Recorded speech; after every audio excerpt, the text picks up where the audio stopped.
We're talking about monads. Who already knows monads? I was hoping like everyone knows them. So yeah, wasn't the case. So what's this? This is a handle, right? A door handle for this photo. Uh, why is it interesting? Because actually, once you look at it, you know how to use it, right? This is basically an interface that we all understand and we all know how to use. And once we see it somewhere, we know how to use it. Actually, we use it on windows, on doors, on refrigerators, on other things. And again, once we see it, we are operational. We know how to use it. It's a known interface. It has a shared semantics. We know how to use it. No matter what the mechanics are behind, right? If the lock is sophisticated, if it's a left side or right side, if it's a window, it's a refrigerator, all these things we don't care about. It's an interface. It has clearly defined semantics. You just swing this, you turn this handle and you can open something, right? That's interesting. So we're talking about an interface, shared semantics, it's familiar, it's ready to use, and you're operational, right? It's just an interface. Now, what is a monad? A monad is exactly the same thing.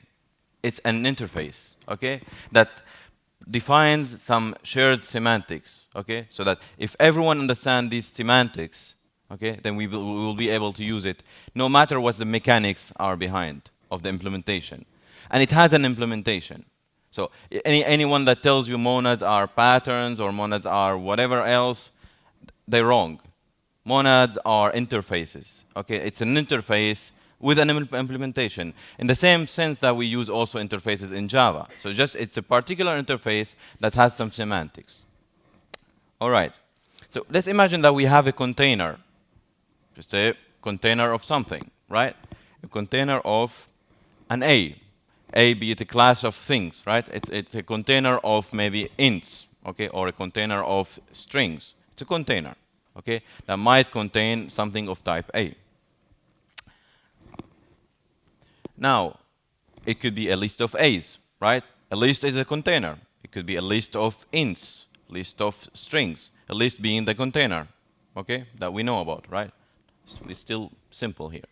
It could be an option of A. That's another type of container, okay? That's a window versus a door for the first example. And an option of A, meaning like an option is a type that has two subclasses, being some or none. And it's used to represent something like nulls we have in Java, nulls, but in a more modular and more composable way. We don't care about this stuff.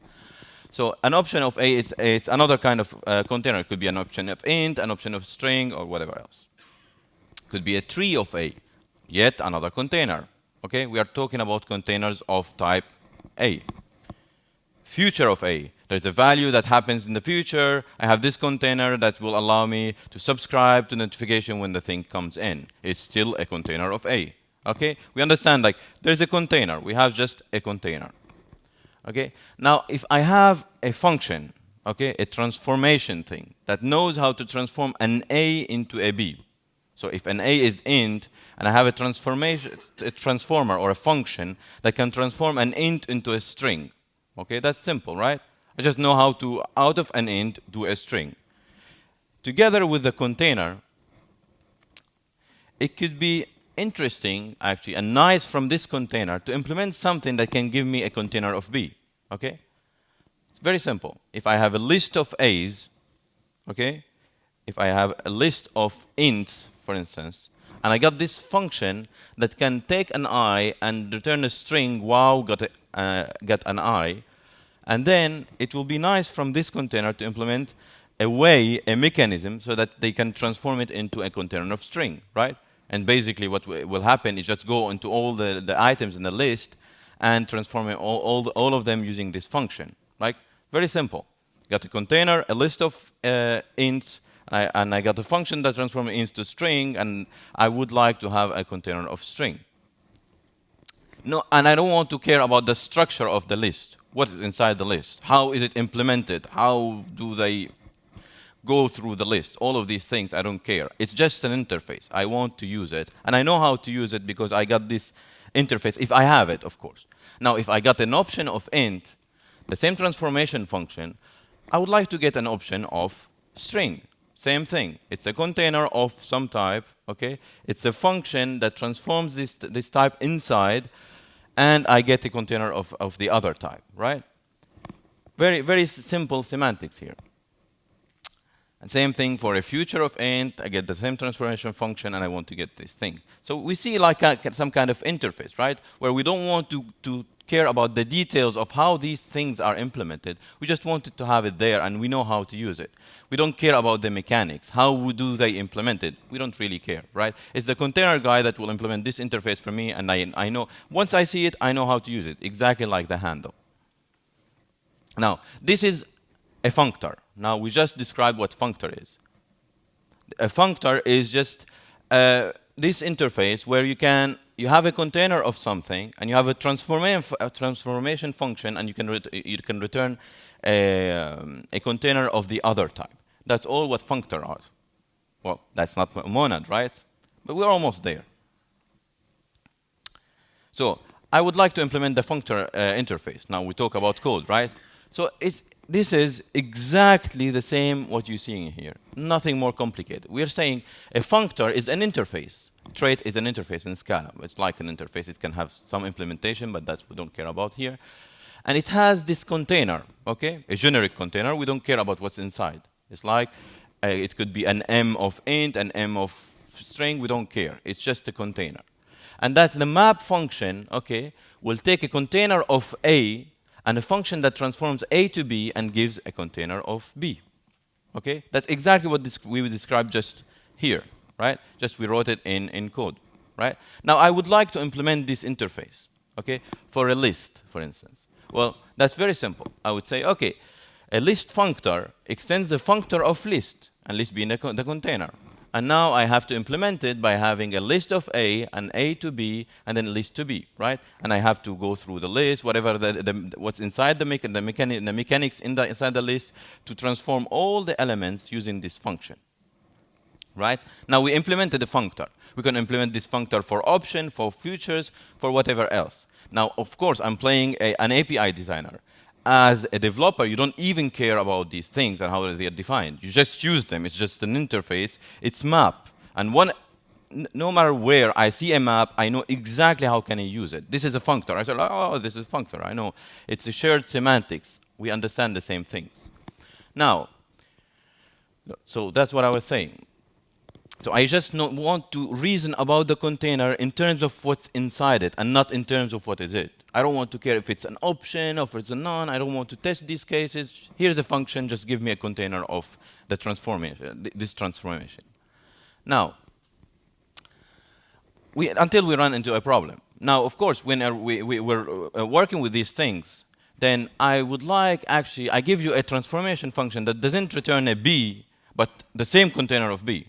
For instance, I got a list of A, I give you a list of ints, and I give you a function that takes an int and gives a list of something else, list of strings. Now we are kind of stuck because using the functor, it will produce exactly this. It will produce a list of things, right? The same signature, we're using the same functor, and we get this. And this is not very nice. It's not very nice because it's complicated as a type, like list of ints. What does it mean at all? I mean, list of ints. Isn't it a list of ints?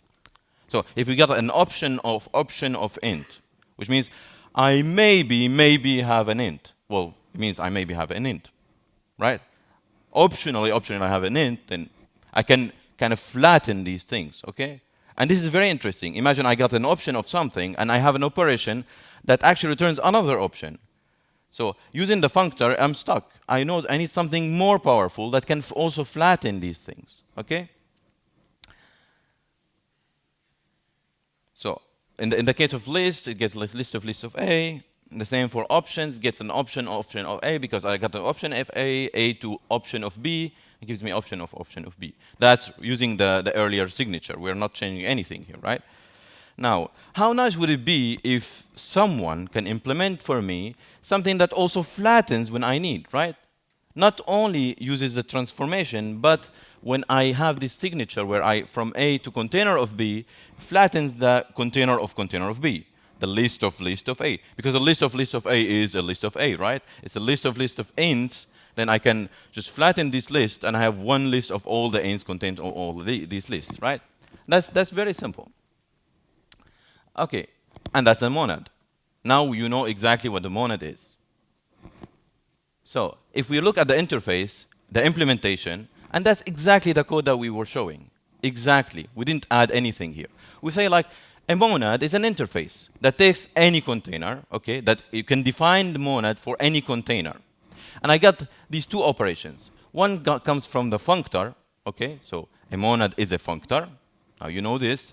You can say, or you can tweet about it like, a monad is a functor. Wow, how cool is that? And so you have the map function, but you have also the flat map, which is more interesting in some cases where you need to flatten things. So I get flat map, and I got one container of A, and a function that takes an A and gives a container of B, and I get a container of B instead of getting container of B, right? That's very simple. You can even implement it yourself. Now, that code is the designer of an implementer of a monad.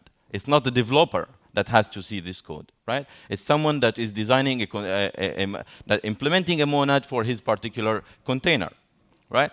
And that's interesting because from a developer side, all what I need to know is this is a monad. Oh, I can use flat map or map, and I can continue using this thing forever without any problem, right? I can completely transform things, compose things, and completely like use this without anything stopping me. Almost. Because imagine this handle, if you take this handle as an example, and if for instance, the manufacturer of this handle will tell you like, well, you can only turn it 3 times, and after the third time, you have to turn it the other way around, or it won't work, or you should not turn it 3 times, or whatever. So there are things that are not captured in the structure, right? The structure is not telling everything about the handle.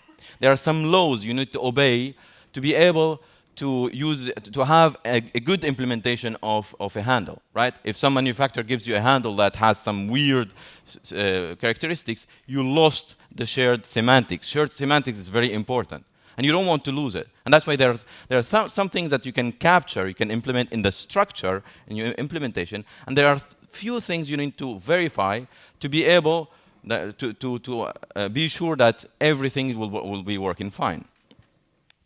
So some properties are not guaranteed with the structure, and you need to validate some laws, which are left identity, right identity, and associativity. Really very simple laws, like if you apply it with a function that takes the same and returns the same, returns an argument and returns it, then it will be the same monad and things like that. So very small laws that are not captured in the structure. If, as an implementer of a monad, as someone that has a container and wants to implement a monad, you satisfy these laws, you're guaranteed that you'll have a functioning, well-functioning monad that will never break while the user is using it. You know, imagine you're chaining and some point you get some weird state where it tells you, no, I can't do that anymore. Something you get with jQuery, for instance. Sometimes when you start using the thing and suddenly it tells you, well, it's not an array anymore, and you have to rewrap it into a dollar so that it gets back to the jQuery and all of these things. You don't want to have these kind of weird things happening. You want like the thing to continue functioning. That's why you obey these laws. And that's it. Well, what about category theory? Well, category theory is there just for proving for you that this thing, it's kind of has the foundation that proves that this thing will continue to function if you obey the laws. And that's it. And you don't need to care about these things. You care about them if you're interested in the proof why this thing is functional and why is it interesting. But as a developer, you see a map, you see a flat map, you know it's a monad, you know how to deal with it. Be it whatever container it is. It could be option, it could be future, it could be tree, it could be I/O, it could be anything. You just have a shared semantics, an interface, and you know exactly how to deal with that. As an implementer, you have a little bit of work to do, is just to implement this interface, which we saw very, very simple, and you can implement it for your own mechanics of your own container, and to obey these 3 laws. And actually, that's it. So, open for questions now. So what I want, like, if you now, I guess a lot of people didn't know what monads are. I guess it's fairly simple, right? Like we hear a lot of definitions that try to complicate them. But just now when you see map or flat map, you know exactly how to deal with these things, right? Josh. You talked a lot about putting things into the container. How Yeah. do you get them back out of the container? Yeah. Well, that's not part of the monad. So some containers, some containers can allow you to get out things of the container. Some won't. Like the I/O monad will not let you get things out of it. Some of them tell you, okay, you can get out. For instance, in the future, you can't get something out. You can subscribe to a notification when it happens to. And this is not part of the mechanics of the monad. We don't care really about it when we talk about the monad. It's the container that defines something else. It could be another abstraction that will define how to extract things. There are some others, like comonads, there are monoids, there are foldable, there are a lot of other things so that you can extract things. But monad doesn't happen to be one of caring about these kind of aspects. Questions? Okay. So far, you've been talking mostly abstractly about the interface of the monad. Can Yeah. you talk about more concretely what this gives you? Is it just you see this thing and you know how to use it? Yeah. What are some example monads you might use? I gave you an example of a list. Now, if in 15 minutes, I don't know how much time I got, but I can.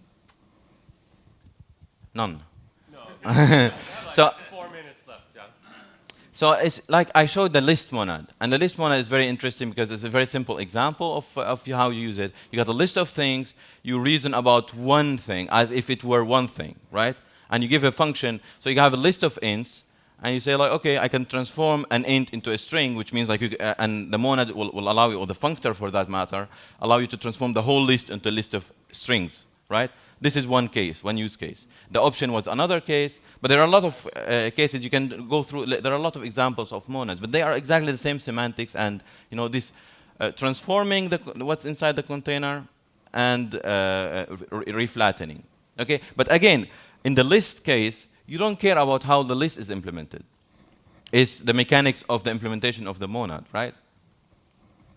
So, since I don't have really much time, I will try. Okay, just please, Kristen, tell me when I am. You know, if I don't have any more time, it's already the case, right? And I don't see my console, so it wouldn't make it here. Anyway. Okay, I see something now. Oh, won't build this fast. Come on, come on, come on. This is BT. Okay, so I want to go to console. No, let's not go and make it. It's going to download the internet. But anyway, I mean, you can just search, and there are a lot of examples of different kinds of monads. But you need to capture the main idea. It's shared semantics. So here I got something. If I say like, I have a list that got 1, 2, 3, and I say, and probably you don't see anything, right? Okay, let's try to zoom it. Dot map, and I'm taking an int and returning a string of got a plus I, and now I get, if it runs it sometime soon, yeah. So I get the list of got A, got 2, get 3, right? And okay, I have a space here, space here. Now I can return a list of things here. For each item, I'm returning a list, in the same container of another type. So I got a list here of got an A and I don't know what. Wow. And here I have to. So if I use the functor here, what I will get is a list of lists. We see the type here. We see the type. It's a list of string. That's not very nice, right? I get a list of the first list and the second list and so on. If I use flat map, then it will go flatten it, and I will get something nicer, which is one list flattened of these lists. And I can apply it to options. I can apply it to anything, right? Of course, languages, since it's very, very interesting and like this shared semantics, very general, they provide even syntax for doing that, which is for comprehensions or whatever they tend to call them in different languages, C#, C Scala, whatever the other languages, Haskell. So, Thanks. Okay, thank you.